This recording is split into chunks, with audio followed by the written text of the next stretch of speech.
Desaparecidos, Roald Amundsen. El 18 de junio de 1928, Roald Amundsen, el famoso explorador polar, despegó en un hidroavión desde Tromsø, Noruega. Participaba junto con 5 compañeros en la búsqueda de la tripulación del dirigible Italia, que había desaparecido en el Polo Norte casi un mes antes. Umberto Nobile era el comandante del Italia, un hombre al que Amundsen tenía en poca estima.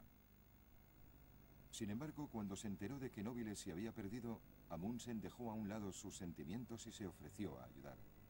3 horas después del despegue, el radiotelegrafista de Amundsen envió una señal rutinaria al resto del equipo de rescate que se había reunido en West Spitsbergen, una isla noruega muy cerca del Círculo Ártico. Era la última vez que alguien tendría noticias del avión. El vuelo de 1000 kilómetros debía haber durado unas 7 horas. Pero al día siguiente, sin noticias de Amundsen, todos se temían lo peor. El explorador de 55 años, conocido como el Águila Blanca de Noruega, había desaparecido sin dejar rastro. Roald Amundsen nació en Noruega el 16 de julio de 1872 en el seno de una acaudalada familia. Se sabe poco de su niñez, excepto el hecho de que su padre murió cuando tenía 14 y que ante la insistencia de su madre estudió medicina en la Universidad de Oslo. Pero no es lo que él deseaba.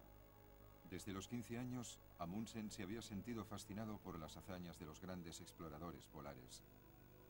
Su ambición era seguir sus huellas y estaba decidido a tener éxito donde otros habían fallado.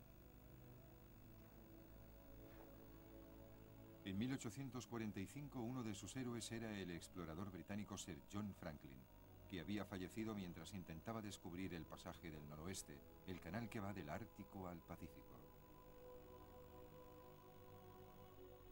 Amundsen quería cambiar su destino.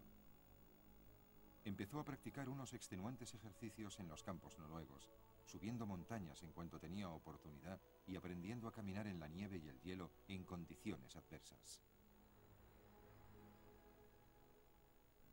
En 1894, después de estar 2 años en la universidad, Amundsen perdió a su madre. Aunque estaba muy afectado por su muerte, abandonó los estudios inmediatamente y se dedicó en cuerpo y alma a convertirse en explorador polar. Sin embargo, tuvo que servir primero en el ejército noruego. Eso le permitió pasar cierto tiempo en el remoto norte del país y adquirió aún más experiencia en terrenos difíciles con un clima muy duro.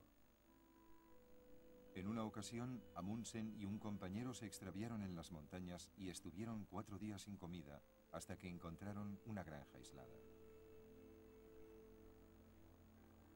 La experiencia le hizo considerar la importancia de estar bien preparado. Amundsen continuó estudiando las hazañas de anteriores exploradores y se dio cuenta de que muchos de ellos habían fallado porque no tenían experiencia como marinos o navegantes.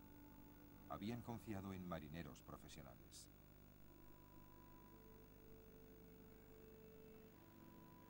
Amundsen no cometería el mismo error y por eso en 1900, después de aprender a navegar, se compró su propio barco, un pesquero de 47 toneladas.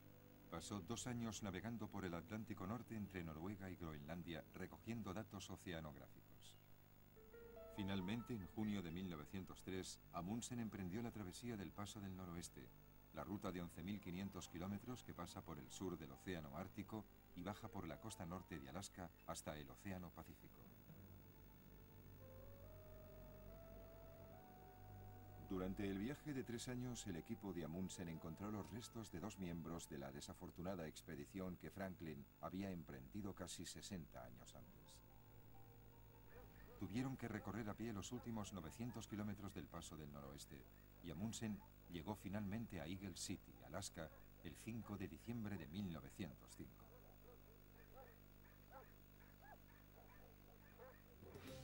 A su regreso a Europa, Amundsen se convirtió en una celebridad internacional.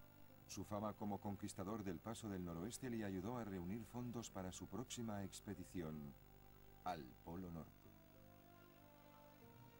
A finales de la primavera de 1909 se preparaba para zarpar en un barco de nombre Fram que le había prestado Fridtjof Nansen, otro famoso explorador noruego.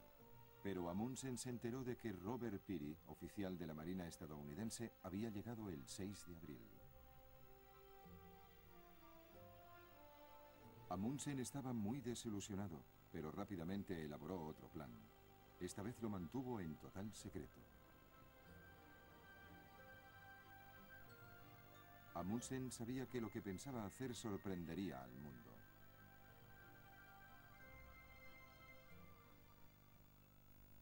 Cuando dejó Noruega en agosto de 1910, todo el mundo supuso que iba al Polo Norte. Pero Amundsen tenía otro destino en mente, el Polo Sur, que no se había conquistado. Lo había preparado secretamente porque sabía que el explorador británico, el capitán Robert Scott, estaba a punto de hacer su segundo intento hacia la misma meta. Amundsen estaba decidido a que no se le adelantaran otra vez.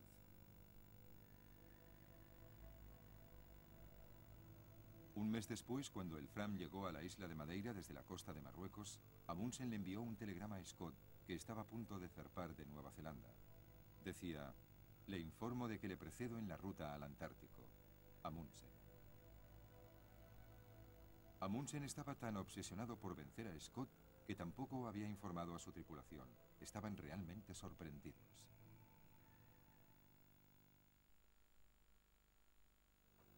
La expedición de Roald Amundsen llegó a la Antártida el 14 de enero de 1911 y montaron el campamento 3 kilómetros tierra adentro. Amundsen había escogido la bahía de las ballenas en la banquisa de Ross para el campamento de invierno mientras planeaba el arriesgado viaje que seguiría.